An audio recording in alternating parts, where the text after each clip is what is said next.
사도신경으로 우리의 신앙을 함께 고백하겠습니다. 나는 전능하신 아버지 하나님 천지의 창조주를 믿습니다. 나는 그의 유일하신 아들 우리 주 예수 그리스도를 믿습니다. 그는 성령으로 잉태되어 동정녀 마리아에게서 나시고 본디오 빌라도에게 고난을 받아 십자가에 못 박혀 죽으시고 장사된 지 사흘 만에 죽은 자 가운데서 다시 살아나셨으며 하늘에 오르시어 전능하신 아버지 하나님 우편에 앉아 계시다가 거기로부터 살아있는 자와 죽은 자를 심판하러 오십니다. 나는 성령을 믿으며 거룩한 공교회와 성도의 교제와 죄를 용서받는 것과 몸의 부활과 영생을 믿습니다. 아멘. 우리 함께 찬송 183장을 함께 찬송하겠습니다.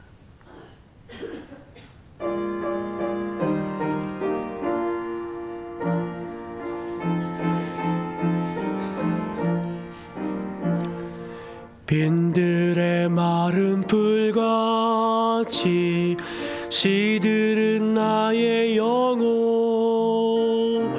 주님이 약속한 성령 간절히 기다리네. 가물어 메마른 땅에 단비를 내리시듯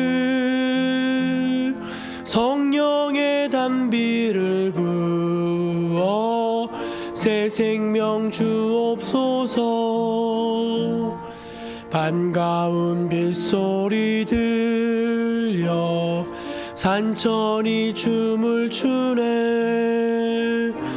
봄비로 내리는 성령 내게도 주옵소서. 가물어 메마른 땅에 단비를 내리시듯 성령의 단비를 부어 새 생명 주옵소서. 절 따라 우로를 내려 조목이 무성하니 갈급한 내 심령 위에 성령을 부으소서. 가물어 메마른 땅에 단비를 내리시듯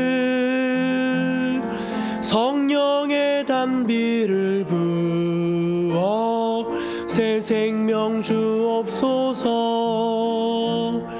참되신 사랑의 언약 어길 수 있사오랴. 오늘의 흡족한 은혜 주실 줄 믿습니다. 가물어 메마른 땅에 단비를 내리시듯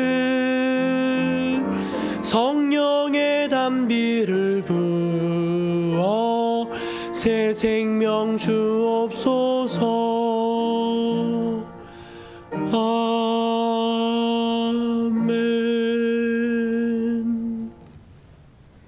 오늘 새벽에 우리에게 주신 말씀은 구약의 말씀과 신약의 말씀을 나누어 보도록 하겠습니다.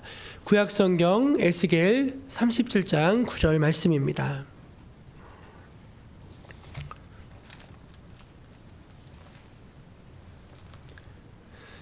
구약 성경 에스겔 37장 9절 말씀 앞에 화면을 보시고 같이 읽도록 하겠습니다. 시작. 또 내게 이르시되 인자야 너는 생기를 향하여 대언하라. 생기에게 대언하여 이르기를 주 여호와께서 이같이 말씀하시기를 생기야 사방에서부터 와서 이 죽음을 당한 자에게 불어서 살아나게 하라 하셨다 하라. 아멘. 우리 신약의 말씀을 또 보도록 하겠습니다. 신약의 말씀은 사도행전 2장 37절에서 47절까지 말씀인데요. 저와 한번 한 절씩 교독해서 보도록 하겠습니다. 37절 제가 읽습니다. 그들이 이 말을 듣고 마음에 찔려 베드로와 다른 사도들에게 물어 이르되 형제들아 우리가 어찌할꼬 하거늘.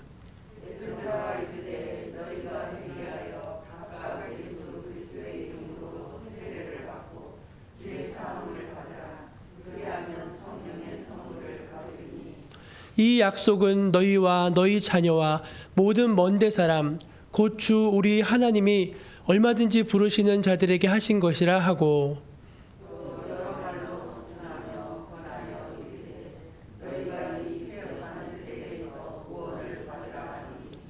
그 말을 받은 사람들은 세례를 받음에 이날의 신도의 수가 3,000이나 더하더라.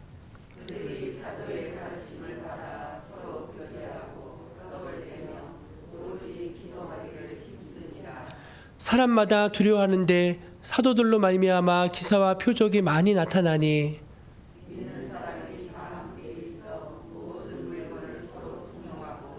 또 재산과 소유를 팔아 각 사람의 필요를 따라 나눠주며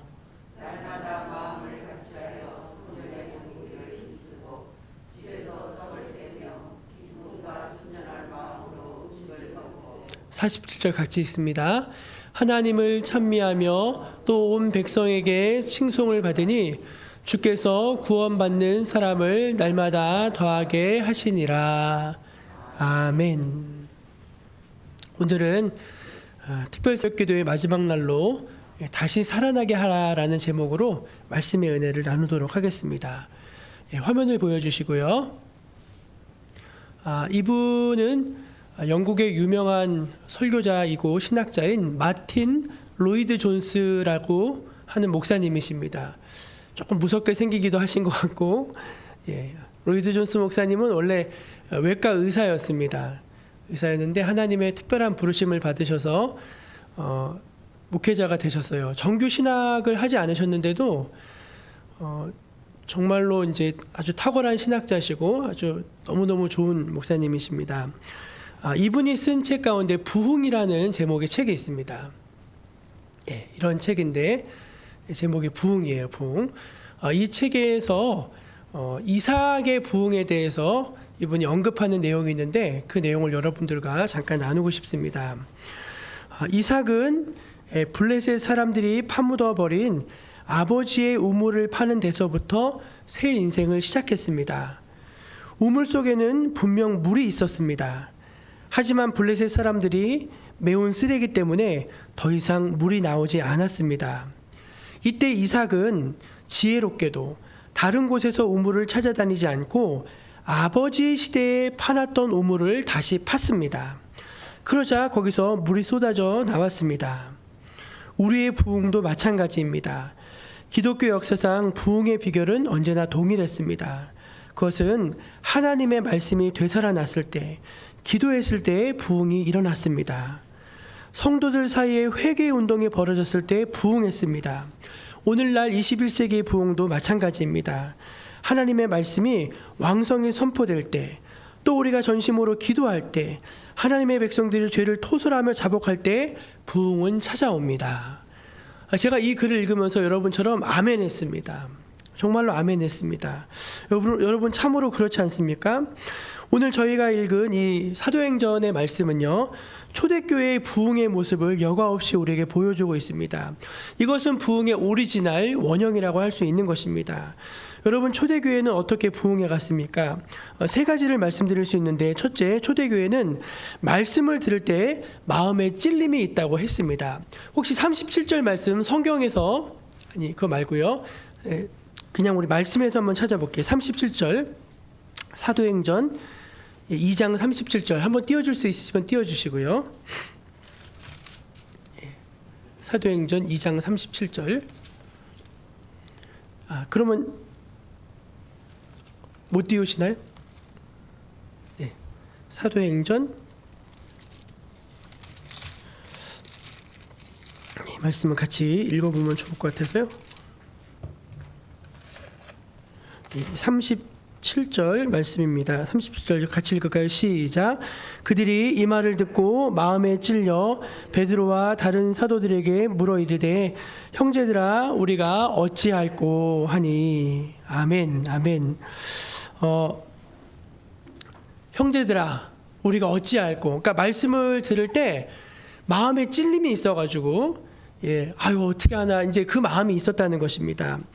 히브리서 4장 12절 말씀에 하나님의 말씀은 살아있고 활력이 있어 좌우의 날선 어떤 것보다 예리하여 혼과 영과 및 관절과 골수를 찔러 쪼개기까지 하며 또 마음의 생각과 뜻을 판단하나니 라고 했습니다. 그러니까 하나님의 말씀은 우리의 혼과 영을 찔러서 쪼갠다는 거예요.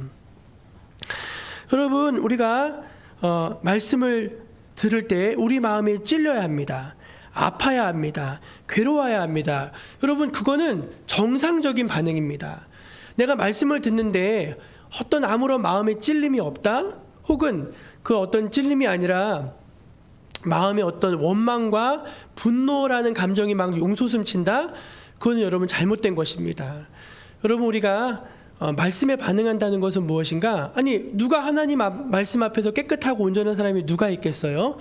말씀을 들을 때 우리 마음 가운데 찔림이 있다면은 그것은 하나님의 역사인 줄로 여러분 믿으시기를 바랍니다.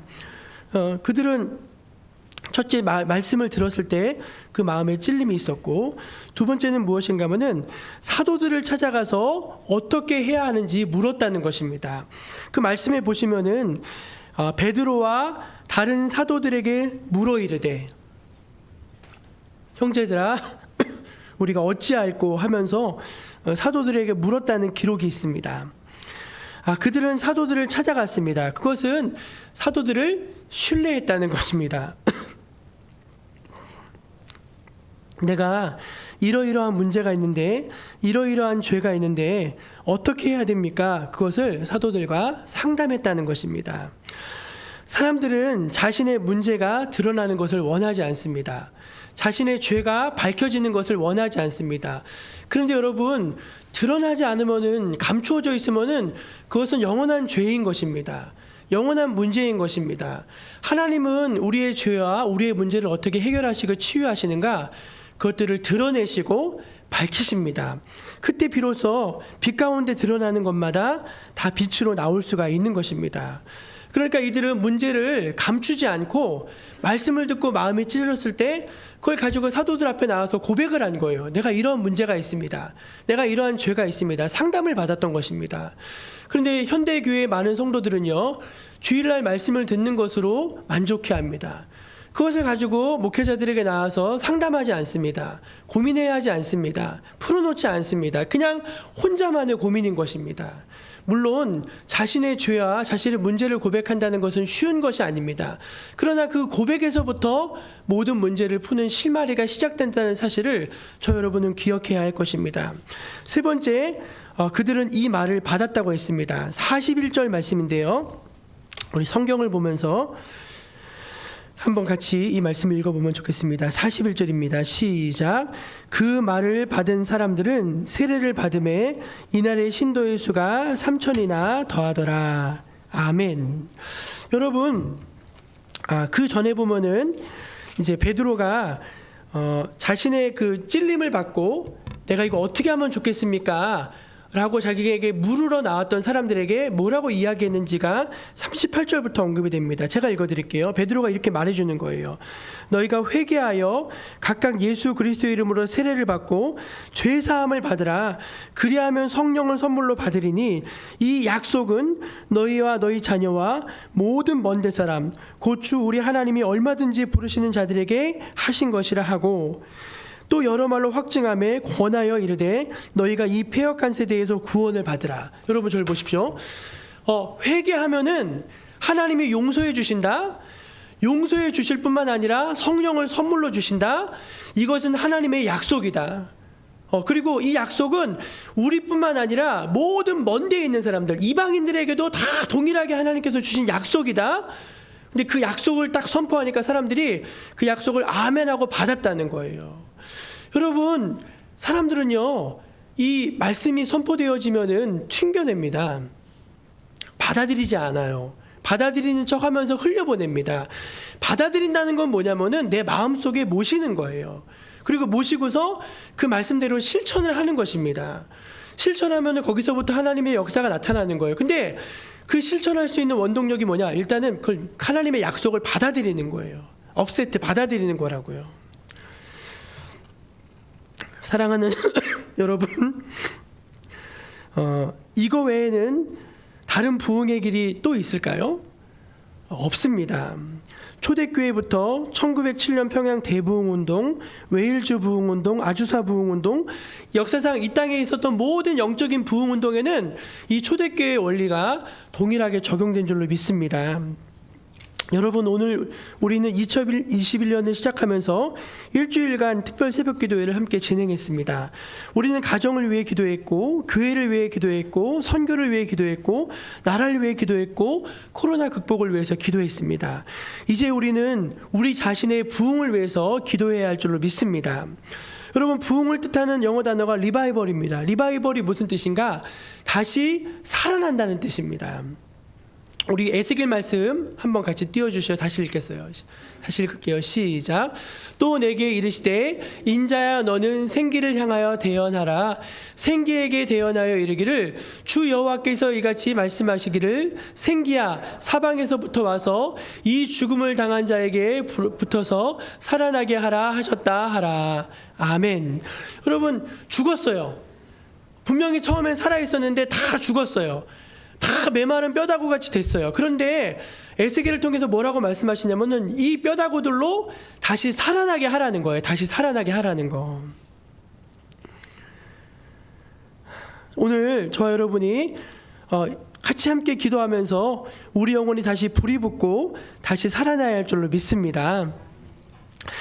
판교를 지나다 보면은 그 판교 톨게이트를 빠져나오다 보면 우리들 교회라고 하는 교회가 있습니다. 우리들 교회. 제목을 참 잘 지은 것 같아요. 우리라는 말이 들어가면은 교회가 잘 되는 것 같아요.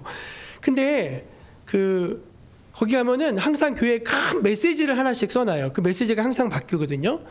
뭐 자식은 부모의 거울입니다. 이런 메시지를 세상을 향해서 항상 이제 걸어놓는 교회입니다. 근데 이 우리들 교회는 굉장히 좀 다른 교회와 다른 특별한 것이 있다고 합니다. 그것은 무엇인가 하면은 죄를 공개적으로 고백하는 그런 교회의 전통을 가지고 있다는 거예요. 죄를 공개적으로 고백하는 전통. 그래서 이제 수요 예배 때도 그 예배장이 2,500석인데 수요 예배 때도 2,500석이 다 찬대요.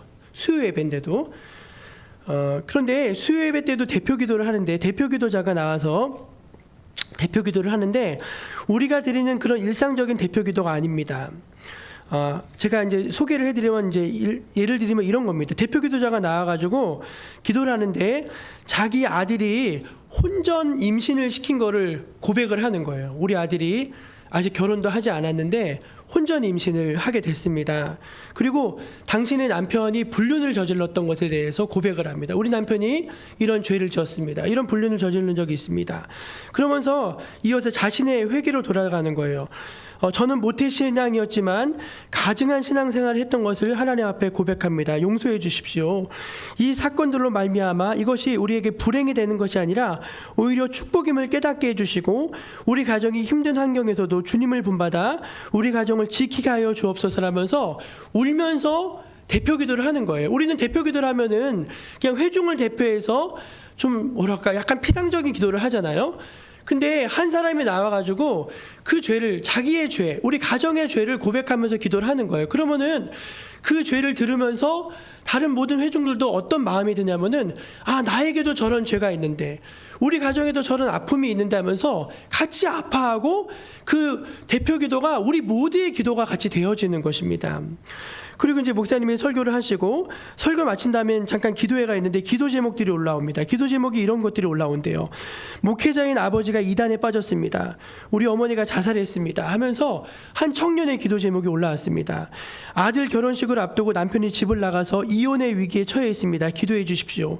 온라인 게임에 빠진 아들이 1년 동안 방 안에서만 있고 집에 나오지 않습니다. 우리 아들을 위해서 기도해 주십시오. 정말 상상할 수 없는 너무나 생생하고 너무나 리얼한 기도의 제목들이 막 기도 제목으로 올라온다는 거예요. 그러면은 성도들이 그 죄를 아파하면서 같이 이제 뜨거운 마음으로 기도를 하는 거죠. 그래서 기도를 하는데 특별한 예배에 어떤 이벤트가 없어요. 근데 정말 그거예요. 죄를 고백하고 말씀을 듣고 함께 아파하면서 죄를 놓고 기도하는 거예요. 그래서 구역도 특별해요. 구역이 뭐냐면 죄패입니다. 죄패. 똑같은 죄를 지은 사람들끼리 구역에 몰아넣었대요. 그래서 돈 문제가 있었던 사람들은 돈 문제에 있는 죄패에 몰아넣고, 성적인 문제가 있던 사람들은 성적인 문제에 있던 죄패에 몰아넣고, 이런 식으로 이제 구역이 모여 있다는 거예요. 너무 특이하죠? 놀라운 건 뭐냐면은 거기서 이제 자신들의 죄를 같이 고백하고 똑같은 죄를 지었던 사람들이 회복했던 거, 회개했던 모습들을 돌아다 보면서 거기서 이제 뜨거운 어떤 진짜 회개가 일어나고 정말 삶의 돌이킴이 있고, 그 삶의 돌이킴 때문에 삶의 기적들이 나타나고, 그 기적으로 말미암아 교회의 영적인 부흥들이 계속 뜨겁게 이제 활활 타오르는 것입니다. 할렐루야 아닙니까? 저는 이 김양재 목사님이 저와 같은 신학교를 나오셨어요. 굉장히 저에게 마음에 많이 도전이 됐습니다. 저도 이런 교회를 좀 해봤으면 좋겠다는 그런 마음이 들었습니다. 여러분, 저는요 신학을 공부했습니다. 아주 보수적인 신학교에서 기초를 잘 쌓았고, 우리 교단 신학교에서 정통 신학을 공부했고, 작년에는 석사학위까지 다 마쳤습니다. 그리고 저는 여러 교회에, 한 교회에 최소한 3년 정도 있으면서 목회 훈련도 충실하게 잘 받아왔었습니다. 그리고 저는 정목교회 부임해서 제가 목회를 잘할 거라고 생각을 했습니다. 저는 3년을 우리 교회에서 목회를 했는데 가끔 요즘 제 안에 어떤 회의감이 들 때가 있습니다. 어떤 회의감인가 하면은 성도들이 잘 변하지 않는 것 같은 거예요. 저는 우리 성도들을 사랑합니다. 이 코로나 얼마나 이 어려운 시기에 교회에 나와서 기도한다는 것 자체가 얼마나 어렵습니까? 그런데 성도들의 삶 가운데, 목사님, 저의 삶에서 이런 변화가 나타났어요. 우리 가정에 이런 일이 있어요. 물론 그런 일이 없지는 않습니다. 그러나 그것이 영적인 부흥이라고 고백할 수 있을 정도는 되지 않는다는 거예요. 그러면서 저는 제 자신을 겸손히 좀 돌아보게 됐습니다. 그러면서 제 안에 어떤 마음의 양심의 찔림이 있었냐면은, 저는 이 성경에서 말하는 목회가 아니라 선배 목사님들이 해왔던 목회를 배웠다는 생각이 들었습니다. 아니, 성경은 분명히 서로 죄를 고백하고 뜨겁게 회개하고 정말로 진실하게 자기의 문제를 딱 이렇게 오픈하면서 그렇게 교회가 되어져 갔는데, 제가 여태까지 사역하고 배워왔던 교회들은 그런 교회들이 거의 없었습니다. 그냥 일상적인 예배를 드리고 성도들이 모여서 교제하고, 그렇게 이제 잘 지냈어요. 교회는 평안했습니다. 그런데 그런 평안했던 교회의 모습들이 성경에서 말하는 교회는 아니더라고요.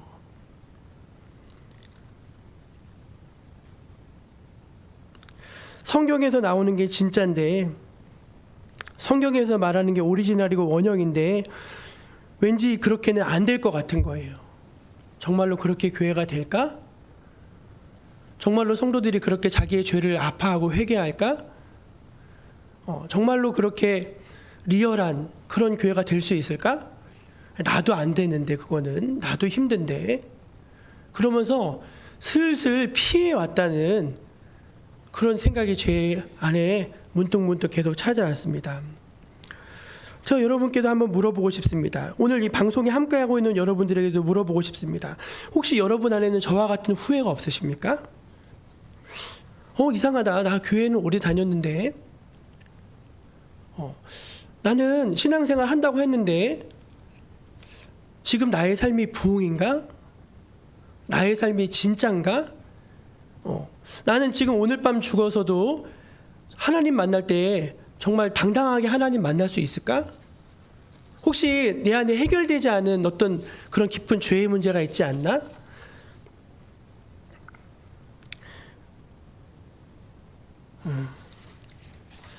그런 마음이 드는 게 비정상일까요, 여러분? 저는 비정상이 아니라 그게 정상이라고 생각합니다. 그리고 정말로 이 성경에서 말하는 이 기독교로 돌아가는 것이, 그것이 참된 부흥이라고 저는 믿습니다. 그래서 여러분, 여러분이 이 새벽에는 정말 하나님 나에게 참된 부흥을 주십시오. 우리 좀 그렇게 같이 기도했으면 좋겠습니다. 여러분, 참된 부흥이 일어났어요. 그렇게 해가지고 사람들이 얼마나 많은 죄가 있겠어요. 가늠한 사람도 있을 거고, 남의 돈 떼어먹은 사람도 있을 거고, 사람 죽인 사람도 있을 거고, 뭐 얼마나 죄가 많았겠어요. 솔직히 우리가 말을 안 해서 그렇지 우리를 다 까내보면요 죄가 얼마나 많겠어요. 근데 그 죄를 다 가지고만 있다가 아닌 척하고 있다가 다 이제 이게 완전히 다 터져 나온 거예요. 그랬더니 무슨 일이 일어났는가 제가 읽어드릴게요. 사도의 가르침을 받아 서로 교제하며 떡을 떼며 오로지 기도하기를 힘쓰니라. 그러고 나니까 말씀을 배우고 싶은 거예요. 말씀에 대한 사모함이 생겼어요. 야, 어떻게 하면 하나님 말씀대로 더 살 수 있지 하면서 사람들이 막 나와서 말씀을 배우기 시작했습니다. 사람마다 두려워하는데 사도들로 말미암아 기사와 표적이 많이 나타났습니다. 그러니까 막 기적이 막 일어나는 거예요. 가정마다 개인마다 놀라운 막 우리 집에 이런 일이 일어났어요 하면서 막 기적이 일어났던 거예요. 믿는 사람들이 마음이 넉넉해지면서 나눠주기 시작했습니다. 막 자기 거 나눠주기 시작하고 그 전에 막 아까워가지고 숨기고 오히려 막 꼽을치고 막 그랬었는데 이제 막 나눠주기 시작하는 거예요.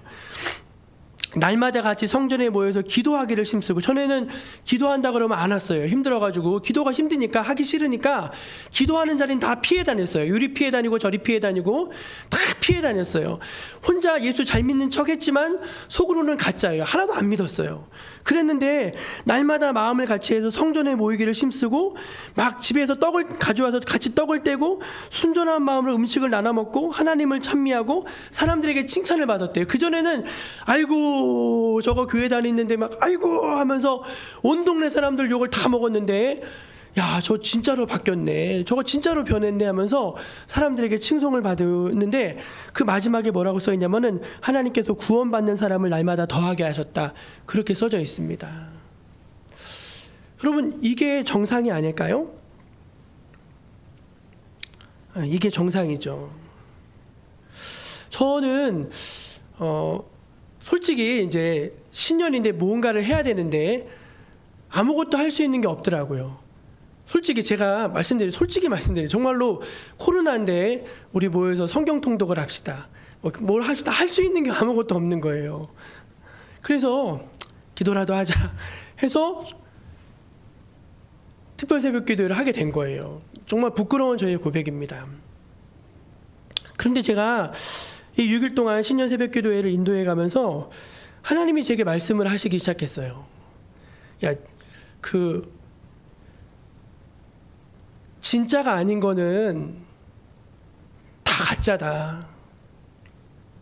우리가 진짜를 만나야 된다. 여러분, 우리가 이 산골짜구니에서 수십 년간 신앙생활을 해왔습니다. 많은 성도들이 왔다가 또 많은 성도들이 떠나갔습니다. 혹은 이 교회에서 20년, 30년, 40년 신앙생활 하신 분들도 많을 것입니다. 그런데 정말 뭐가 중요한가? 내가 얼마나 많이 믿었는가? 이게 중요한 게 아니더라고요.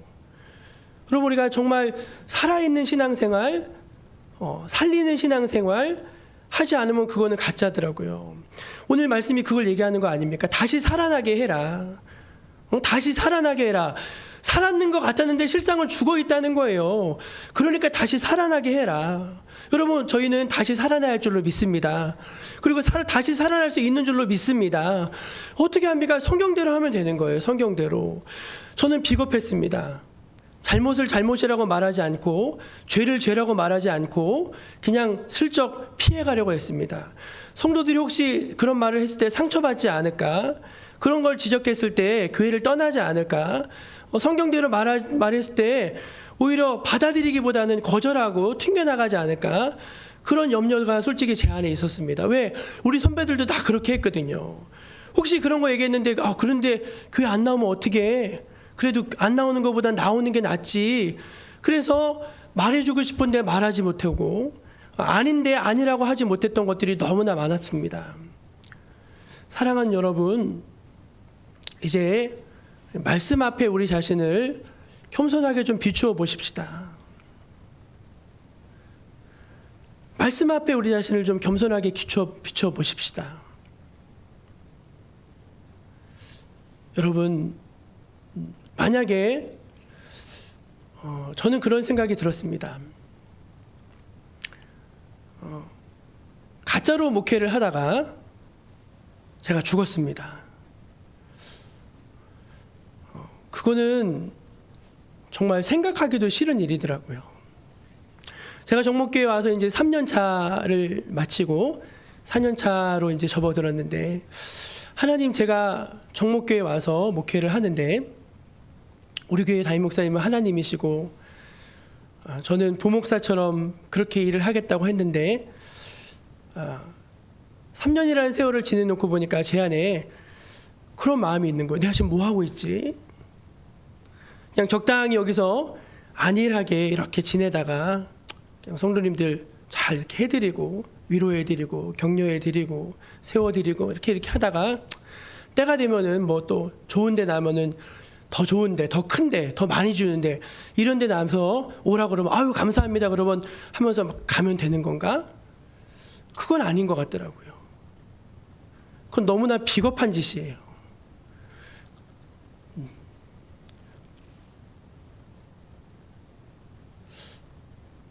그건 저의 문제인 거죠. 저의 문제. 여러분들은 어떠실지 모르겠어요.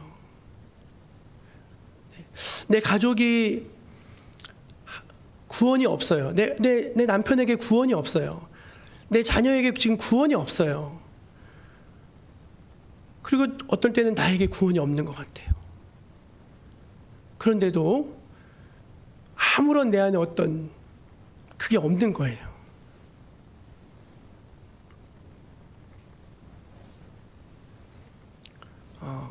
여러분, 하나님은 우리가 살기를 원하십니다. 하나님은 진짜 우리가 살기를 원하시는 것 같아요. 우리가 2021년 생명을 살리고 사람을 세우는 교회라는 표어를 정했습니다. 생명을 살리고 사람을 세우는 교회가 되기 위해서는 어떻게 해야 될까? 1번이 뭐냐면은 내가 살아야겠더라고요. 내가 살아야 되는 거예요. 내가 생명이 없고 내가 불이 꺼졌는데 누구에게 생명을 주고 누구에게 불을 붙여주겠어요. 내가 생명이 없고 내가 불이 없는데. 여러분, 2021년 새해가 시작됐습니다. 주님이 우리에게 이렇게 말씀하신다고 저는 확신합니다. 다시 살아나게 하라. 죽은 너의 심령을 다시 살아나게 해라. 다시 뜨거운 가슴으로 기도하고 간절한 심령으로 주를 붙잡고 믿음으로 한 발짝 나아가라. 죄가 있으면 회개해라. 잘못한 것이 있으면 돌이켜라. 아닌 것이 있으면 아니라고 말하라. 그렇게 하나님 앞에 정직해질 때 하나님은 우리에게 새로운 부흥을 줄 줄을 저는 믿습니다. 이 부흥에 모두가 함께 동참해 갈 수 있는 저 여러분 모두가 되시기를 간절히 바랍니다. 우리 이 땅의 황무함을 보셔서 같이 한번 찬양하고 잠깐 기도하도록 하겠습니다.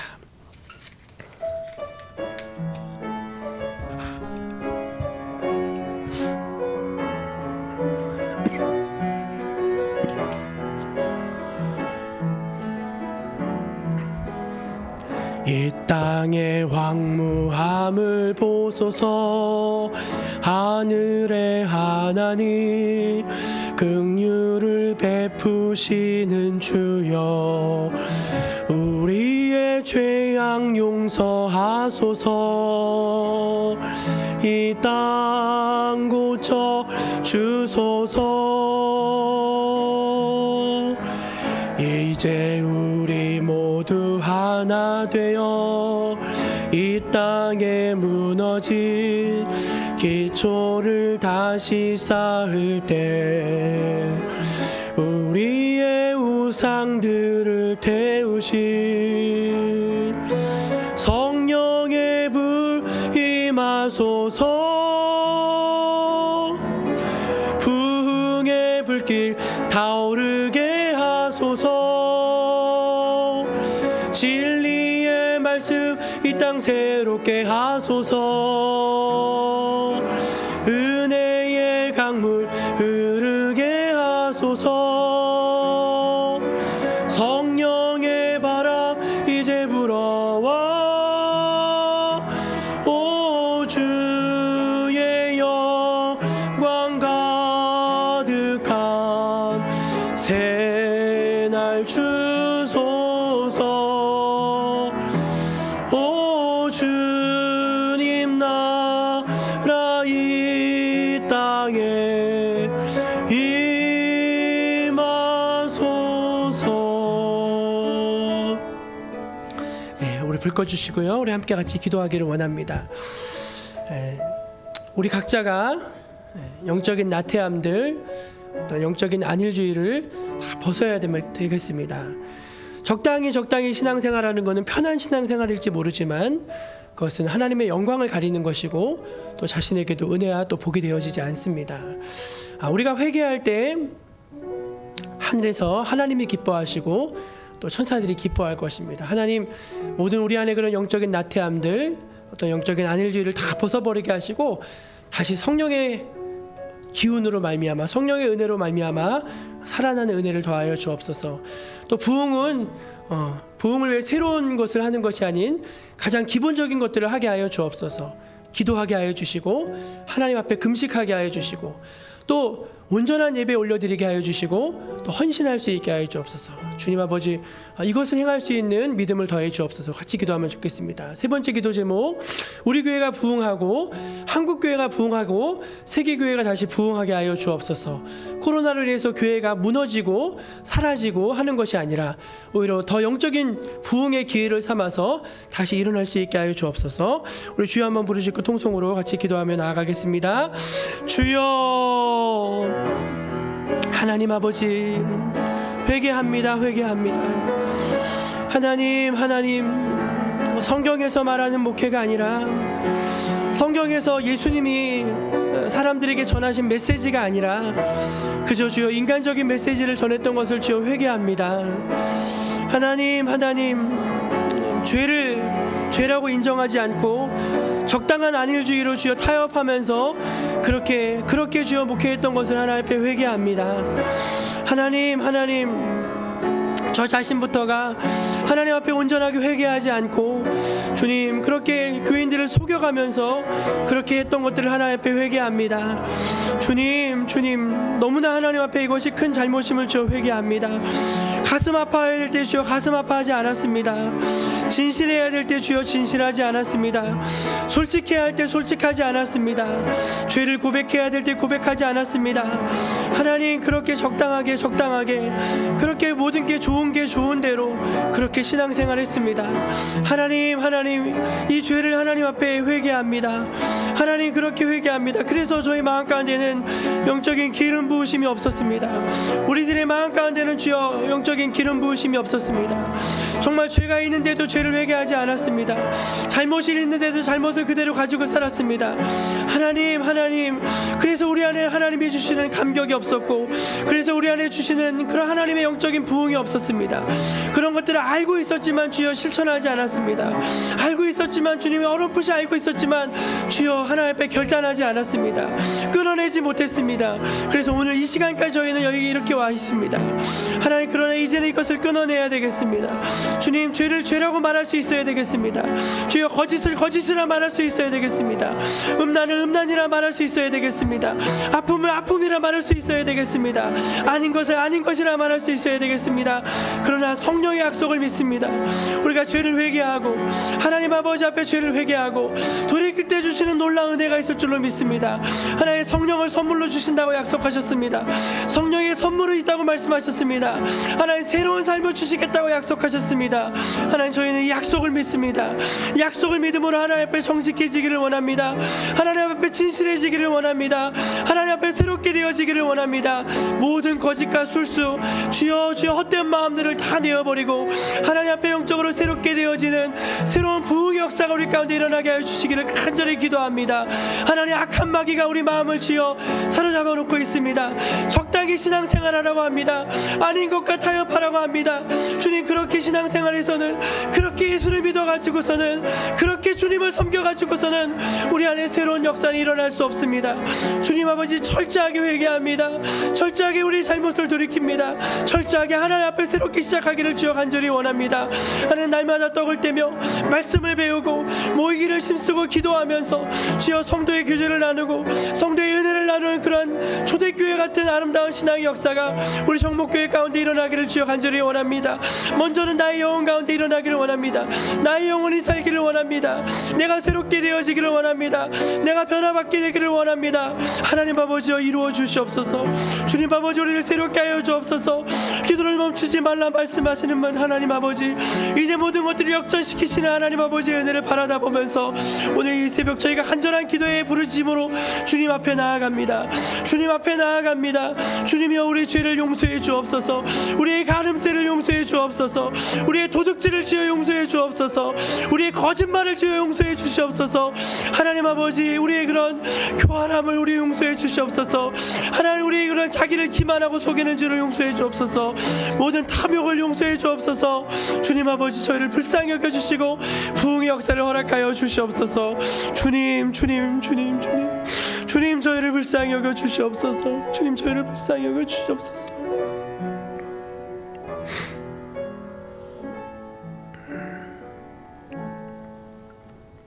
하나님 저희들에게 2021년을 주셔서 너무너무 감사합니다. 영혼이 잘 될 때 범사가 잘 된다고 하셨습니다. 하나님 2021년을 시작하면서 우리 영혼이 먼저 잘 되기를 원합니다. 주여 묶였던 것들이 다 풀어지게 하여 주옵소서. 꼬였던 것들 다 주여 다 풀어지게 해 주옵소서. 하나님 앞에 감추어졌던 것들 다 드러나게 하여 주옵소서. 정직해지게 하여 주시고 깨끗해지게 하여 주시고 하나님 신앙생활의 참된 기쁨, 영적인 참된 기쁨을 누리게 하여 주옵소서. 하나님 우리 성도들을 한 분 한 분 다 주님께서 찾아가 주셔서 감동하여 주시고 주님 은혜를 주셔서 하나님 앞에 모두가 진실된 심령으로 설 수 있게 하여 주시옵소서. 우리 정목교회를 하나님께서 부흥시켜 주시기 전에 우리 한 사람 한 사람 저를 주님께서 변화시켜 주시고 여기 계신 모든 분들을 하나님 변화시켜 주셔서 우리의 참된 변화로 말미암아 세상이 기뻐하고 세상에 놀라고 정말 하나님이 원하시는 영적 부흥의 원리에 따라서 우리 교회가 부흥해 갈 수 있게 하여 주시옵소서. 하나님께서 우리에게 그러한 일들을 이루실 것을 믿고 또 간절히 기도하며 예수님의 이름으로 기도드립니다. 아멘. 주 예수 그리스도의 은혜와 하나님의 사랑과 성령의 기름 부으심이 오늘 주님의 전에 함께 나와서 간절한 마음으로 말씀을 듣고 기도한 모든 심령들 위해 또 함께 인터넷으로 참여하면서 은혜 받고 있는 모든 심령들 위해 지금부터 영원까지 함께 해주시기를 간절히 축원하옵나이다. 아멘.